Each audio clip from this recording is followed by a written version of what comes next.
మీ ఊరి నుంచి మీరు రిపోర్టర్ కాదలుచుకున్నారా? మీరు ఇదివరకు స్ట్రింగర్ గా పనిచేసినా, కెమెరామెన్ గా వర్క్ చేస్తున్నా పర్లేదు. ఫ్రీలాన్సర్ గా పనిచేసే ఛాన్స్. రాజకీయాల నుంచి సినిమాల దాకా, లైఫ్ స్టైల్ నుంచి పర్యాటకం వరకు ఎక్కడి నుంచైనా ఏ వార్త అయినా సరే కవర్ చేయవచ్చు. వార్త కొట్టు, క్యాష్ పట్టు.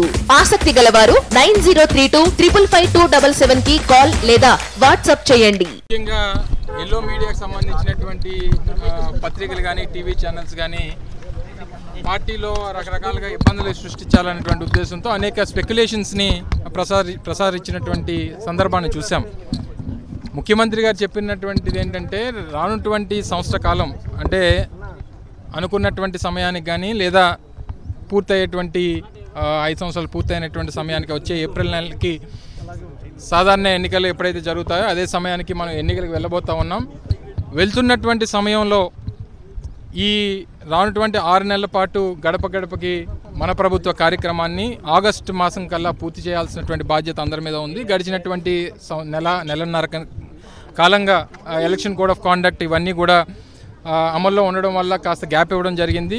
దాంతోపాటు జగనన్న మన భవిష్యత్తు కార్యక్రమం రేపు ఏప్రిల్ 7వ తారీఖు నుంచి మొదలు పెట్టాలనేటువంటిది దేశంలోనే ఏ రాజకీయ పార్టీకి లేనటువంటి విధంగా స్థానికంగా గ్రామ స్థాయి నుంచి లేదా క్లస్టర్ స్థాయి నుంచి, వాలంటీర్ క్లస్టర్ స్థాయి నుంచి దాదాపు 6 లక్షల మంది పార్టీ కాడర్ ఉన్నటువంటి ఏకైక రాజకీయ పార్టీ దేశంలో ఏదన్నా ఉందనంటే అది వైఎస్ఆర్ కాంగ్రెస్ పార్టీ.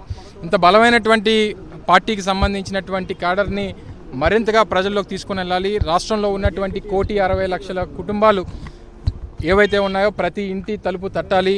ఏప్రిల్ 20వ తారీఖు కల్లా దాన్ని పూర్తి చేసి ప్రతి ఒక్కరికి గడిచినటువంటి ప్రభుత్వంలో ఏ రకమైనటువంటి పరిస్థితులు రాష్ట్రంలో ఉన్నాయి, జగన్మోహన్ రెడ్డి గారు రాష్ట్రంలో అధికారంలోకి వచ్చిన తర్వాత ఏ రకమైనటువంటి పరిస్థితులు రాష్ట్రంలో ఉన్నాయనేటువంటిది చెప్పాల్సినటువంటి అవసరం. రాష్ట్రంలో దాదాపు 87% కుటుంబాలకి ప్రభుత్వం నుంచి సహకారం అందించినటువంటి ప్రభుత్వంగా ఈరోజు మనం ముందుకెళ్తున్నటువంటి సందర్భంలో ఇవన్నీ కూడా ప్రజలకు చెప్పాల్సినటువంటి అవసరం ఉందన్నటువంటిది ముఖ్యమంత్రి గారు చెప్పారు. ఇవన్నీ ఓవరాల్గా పార్టీ మరింత బలోపేతం చేసుకోవాల్సినటువంటి అవసరం.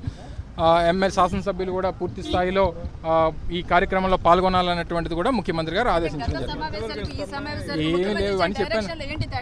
ఏమంటారు, గడిచినటువంటి సందర్భంలో అప్పుడు గడప గడప మీద రివ్యూ అనేటువంటిది జరిగింది. ఆ సమావేశానికి ఈ సమావేశం మధ్యలో గడప గడపి మన ప్రభుత్వ కార్యక్రమం కొంత నిలిపివేసినటువంటి సందర్భంలో గడప గడపి కార్యక్రమాన్ని గడిచినటువంటి సందర్భంలో నెలకి 15 నుంచి 20 రోజులు చేయాలనేటువంటిది ముఖ్యమంత్రి గారు ఆ రోజు చెప్పారు. కానీ ఈసారి ఈ 5 నెలల్లో చేపట్టాల్సినటువంటి గడప గడప కార్యక్రమం నెలకి 25 రోజుల పాటు నియోజకవర్గాల్లో తిరగాలనేటువంటిది ముఖ్యమంత్రి గారు ఆదేశించారు. సో దాంతోపాటు ఈ జగనన్న మన భవిష్యత్ కార్యక్రమం కూడా కొత్తగా టేకప్ చేస్తున్నటువంటి సందర్భంలో దానికి కూడా దిశానిర్దేశాన్ని అనేటువంటిది చేయడం జరిగింది.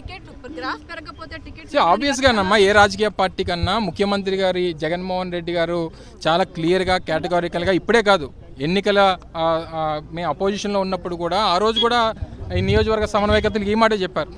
ఎన్నికల సమయానికి మీ గ్రాఫ్లను బట్టి మీ సర్వేలను బట్టి నేను సీట్లు ఇస్తానన్నటువంటి మాట చెప్తూ కూడా ఒకవేళ ఎవరికైనా సీట్లు ఇవ్వలేకపోయినా సరే రానున్నటువంటి కాలంలో వారు కూడా నా మనసులో ఉంటారు. ఎమ్మెల్సీ పదవులు ఉన్నాయి, కార్పొరేషన్ చైర్మన్ పదవులు ఉన్నాయి. ఇవన్నీ కూడా ముఖ్యమంత్రి గారిని జగన్మోహన్ రెడ్డి గారిని నమ్ముకున్నటువంటి వారు ఎవ్వరూ కూడా మోసపోయినటువంటి సందర్భమే లేదు. సో డెఫినెట్గా అందరికీ మంచి చేసేటువంటి బాధ్యత ఆయన తీసుకుంటారనేటువంటి మాట అనేక సందర్భాల్లో చెప్పారు. ఆ మాట మళ్ళీ ఈ రోజు కూడా చెప్పడం జరిగింది.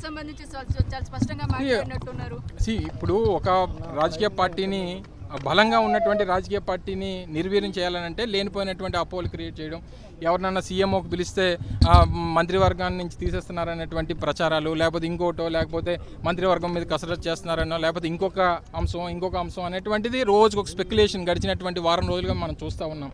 ముఖ్యంగా ఈనాడు, ఆంధ్రజ్యోతి లేదా టీవీ5 ఇటువంటి కొన్ని ఛానల్స్ ఏవైతే వైఎస్ఆర్ కాంగ్రెస్ పార్టీని జగన్మోహన్ రెడ్డి గారిని టార్గెట్ చేసి వైఎస్ఆర్ కాంగ్రెస్ పార్టీ నాయకత్వాన్ని బలహీనపరచాలనేటువంటి ప్రయత్నం ఏవైతే చేస్తామో ఇవి మరింతగా ఆతృత పడుతూ ఉన్నాయి. 6 నెలల్లో ఎన్నికలు వస్తున్నాయి, ఇంక్లూడింగ్ డేట్లతో సహా ఏ రోజు ముఖ్యమంత్రి గారు మళ్ళీ ప్రమాణ స్వీకారం చేస్తారో అనేటువంటి డేట్లతో సహా కూడా ఇచ్చేస్తున్నారు. మరి ఎలక్షన్ కమిషన్ ఆఫ్ ఇండియా కూడా తెలియనటువంటి డేట్లు కూడా వీరు చెప్పేస్తూ ఉన్నారు. సో ఇవన్నీ కూడా కేవలం పార్టీ దీంట్లో కొంత డిస్టర్బెన్స్ క్రియేట్ చేయాలనేటువంటి ప్రయత్నం చేశారు. అటువంటి రూమర్స్ రానటువంటి కాలంలో మరింతగా చేసేటువంటి కార్యక్రమం పార్టీ కానీ లేదా మిగిలినటువంటి సంస్థలు కానీ చేస్తాయి. దయచేసి అవన్నీ కూడా మీరు బుర్రలోకి తీసుకోవద్దన్నటువంటి మాట ముఖ్యమంత్రి గారు చెప్పడం జరిగింది.